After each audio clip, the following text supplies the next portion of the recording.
जय श्री राधे भक्तों, कैसे हैं आप सब। तो आइए, जैसे कि आप सबको पता है कि सावन का महीना चल रहा है, श्रावण मास।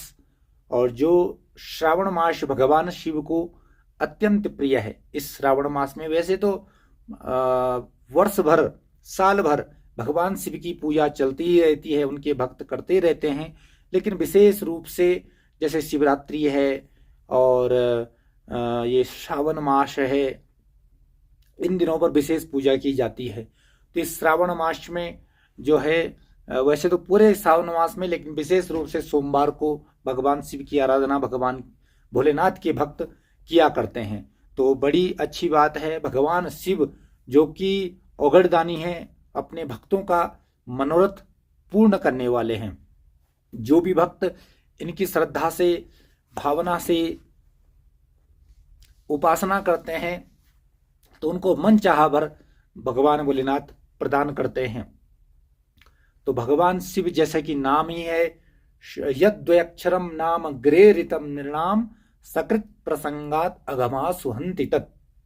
जिन भगवान शिव का 2 अक्षर का नाम लेने से ही समस्त अग पाप समाप्त हो जाते हैं। और भगवान शिव के अनेकों नाम हैं। शंकर भी कहा जाता है।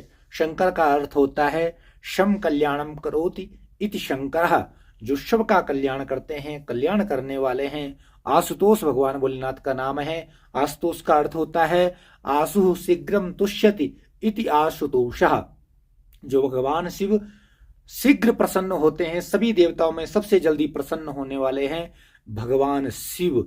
और प्रत्येक, जैसे कि श्रीमद् भागवत महापुराण में कहा गया है कि दाम्पत्यार्थ उमाम सतीम, प्रत्येक ग्रस्त व्यक्ति को, चाहे उनका कोई भी इष्ट हो, कोई भी कुल देवता हो, इष्ट देवता हो, किसी को भी मानते हो, लेकिन भगवान शिव पार्वती की उपासना अवश्य करनी चाहिए।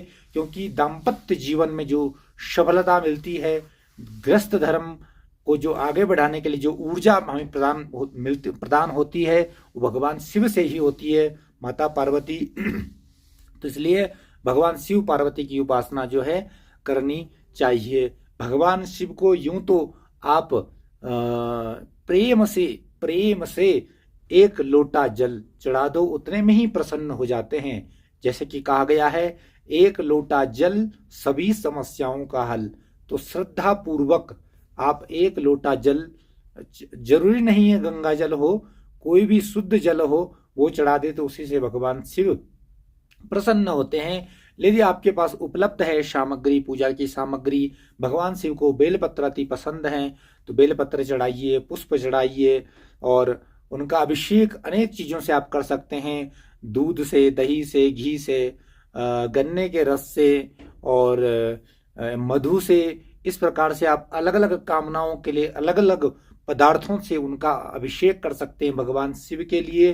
तो जो है जितना हो सके आप हमें करना चाहिए भगवान शिव की आराधना।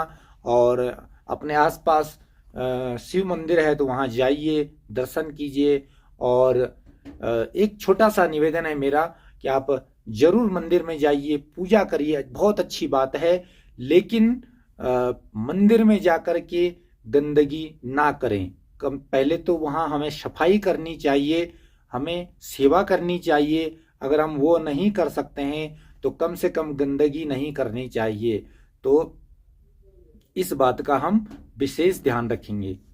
तो ठीक है मित्रों, फिर मिलते हैं एक नए वीडियो में। हर हर महादेव।